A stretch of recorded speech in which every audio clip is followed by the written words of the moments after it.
Karanganyar. It means Lul Advokat Karanganyar. I think a blunder, and the Justin get in with the long shot, but there's no pilpres nih. Tapi sebetulnya substansinya di situ ada juga.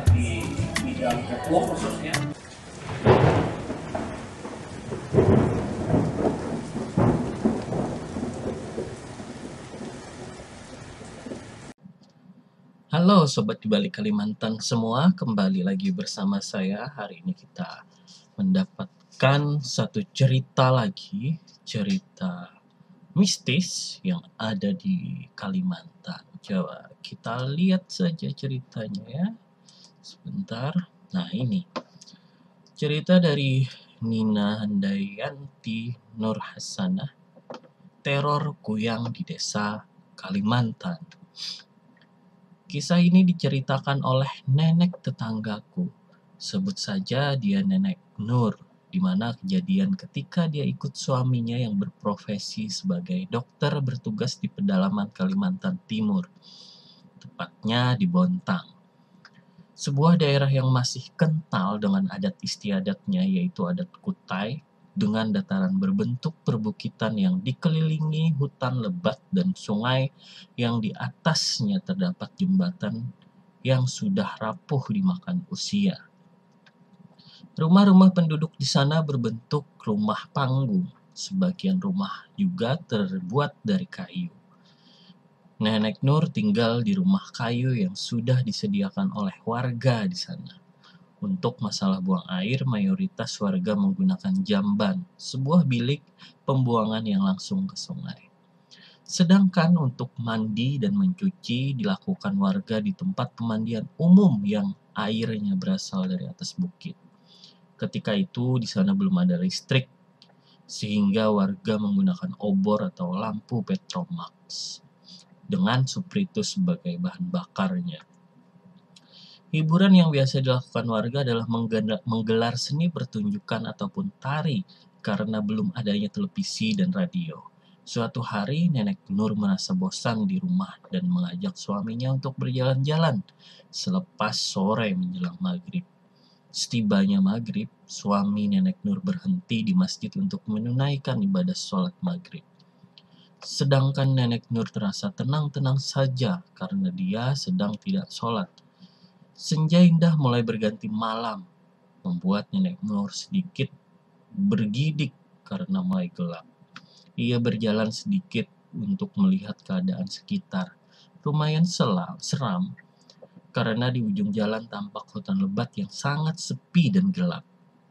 Kemudian dia duduk di atas jembatan dan di bawahnya mengalir sungai yang sangat panjang.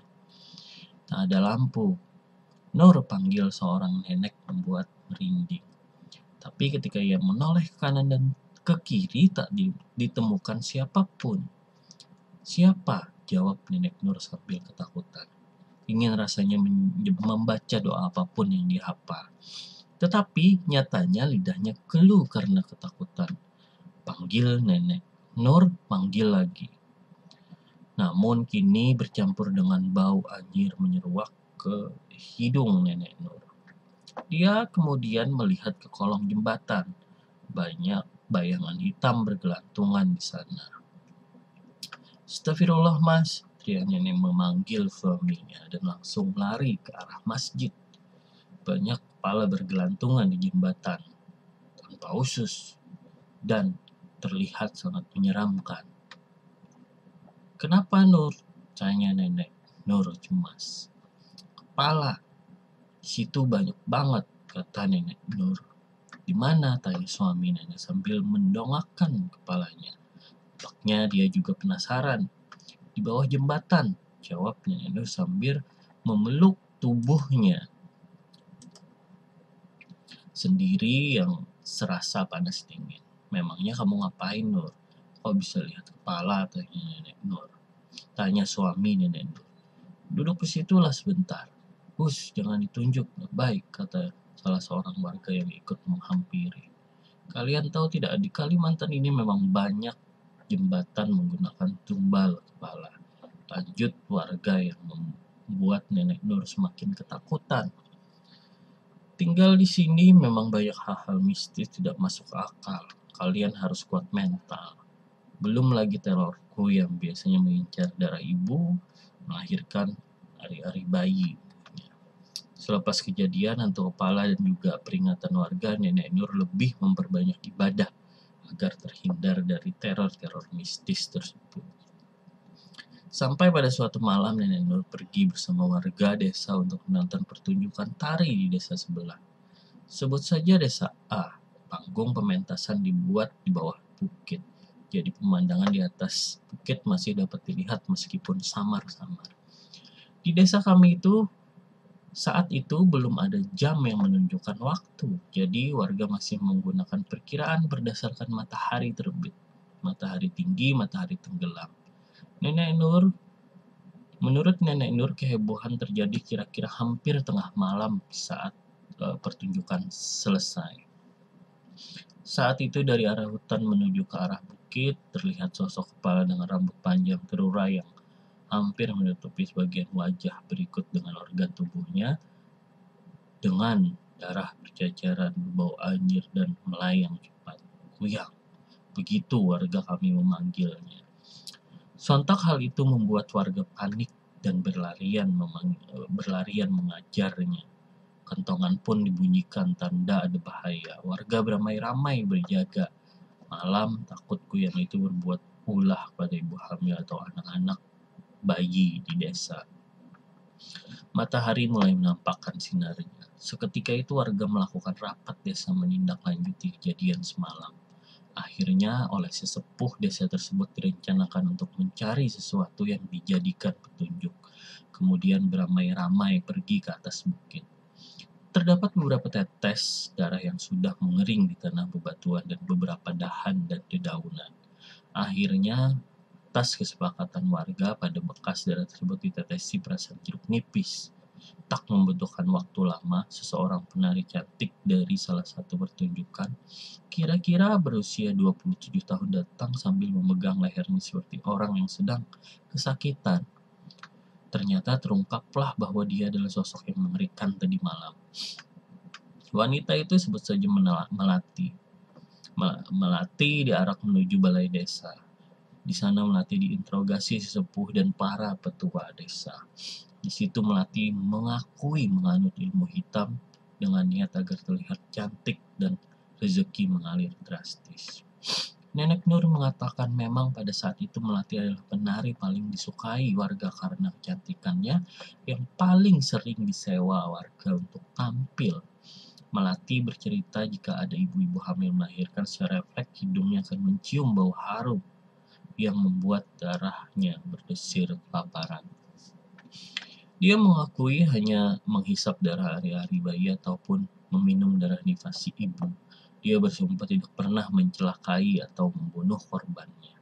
Melati akan menunggu di bawah panggung rumah, di mana ketika orang-orang lengah, dia pun menghisap ari-ari tersebut dan meminumnya, sehingga ari-ari terlihat pucat dan bersih tanpa gumpalan darah. Atas keputusan bersama, Melati mendapat hukuman di mana dia beserta keluarganya harus pergi meninggalkan desa. Dengan berat hati, Melati akhirnya pergi entah kemana. Sudah sekitar 2 tahun Nenek Nur dan suaminya tinggal di desa ini. 6 bulan lagi waktu suaminya mengakhiri tugas pengabdiannya di desa tersebut. Kabar gembira juga menghampiri Nenek Nur karena dia sedang mengandung anak pertamanya saat itu. Bertepatan dengan Nenek Nur yang sedang mengandung, datanglah seorang bidan yang berasal dari kota untuk bertugas di desa tersebut. Sebut saja dia Bidan Ida. Sama seperti suami Nenek Nur, Bidan Ida juga akan melakukan pengabdian kurang lebih 2,5 tahun di desa tersebut. Suami Nenek Nur bilang Bidang Ida ini sudah cukup tua untuk melakukan tugas pengabdian di desa terpencil. Nenek Nur menyambut antusias adanya bidan di desa ini karena dia tak perlu jauh-jauh ke kota untuk memeriksakan kandungannya. Kemudian dia berencana selepas maghrib untuk memeriksakan kehamilannya ke rumah bidan Ida yang terletak di ujung bukit. Menakutkan. Itulah kesan pertama Nenek Nur ketika bertemu dengan bidan Ida. Bagaimana bisa orang yang sudah cukup tua menurut suaminya itu memiliki kulit halus tanpa keriput, wajah cantik, mata coklat, namun memiliki sorot mata yang tajam, rambut hitam bercampur putih terurai lebat, dan badan yang bagaikan gadis. Senyumnya seperti menyeringai, dan Nenek Nur melihat garis leher di bidan Ida yang berbeda dari orang pada umumnya. Jika garis leher kita terlihat samar, bidan Ida terlihat berwarna kecoklatan dan terlihat mencolok. Namun tutur kata yang sangat halus dan ramah, sehingga Nenek Nur mengabaikan pikiran buruk di benaknya. Pemeriksaan pun berlanjut. Alhamdulillah janin kandungannya Nenek Nur tumbuh baik dan sehat. Sebulan kemudian tiba waktunya kunjungan ke bidan Ida karena malam itu suami Nenek Nur sedang ada panggilan untuk mengobati warga yang sedang sakit. Berangkatlah Nenek Nur sendirian ke bidan Ida. Nenek Nur dipersilahkan menunggu sebentar karena ada pasien yang melahirkan di ruangan. Nenek Nur mendengar erangan dari sang ibu, namun seketika berubahlah jadi tangis bahagia. Terdengarlah suara bayi menangis, pertanda bayi telah dilahirkan dengan selamat. Entah karena hembusan angin malam yang kencang atau memang ada energi negatif, rasa Nenek Nur tak tenang. Dia juga merasa ingin buang air kecil dan menuju ke jamban yang terletak di belakang rumah bidan Ida. Begitu berjalan ke belakang, betapa kagetnya Nenek Nur tak sengaja memergoki bidan Ida menghisap ari-ari di jamban belakang. Namun dengan tubuh yang lengkap, Nenek Nur langsung lari tunggang langgang menjauhi rumah bidan Ida. Tak sempat melihat apakah bidan Ida mengetahui Nenek Nur melihat bidan Ida sedang memakan ari-ari bayi baru lahir. Semua bayangan langsung berkecamuk di Nenek Nur. Fisik bidan Ida yang tak sesuai dengan umurnya, tanda leher terkesan janggal, pekerjaan bidan Ida yang sangat dekat dengan ibu-ibu hamil. Sesampainya di rumah, Nenek Nur terasa sangat mual, muntah berkali-kali, lemas tak berdaya. Dia langsung menceritakan kejadian baru saja dilihatnya pada suaminya. Akhirnya mereka memutuskan keesokan harinya memulangkan Nenek Nur ke rumah ibunya di kota, dan sang suami melanjutkan pengabdian tugasnya yang hanya tinggal beberapa bulan di desa tersebut. Tamat. Nah, bahaya juga ya guys ya, jika cerita ini memang benar guys. Oke, itu saja dari kisah hari ini di balik Kalimantan. Jangan lupa like, komen, dan subscribe ya guys.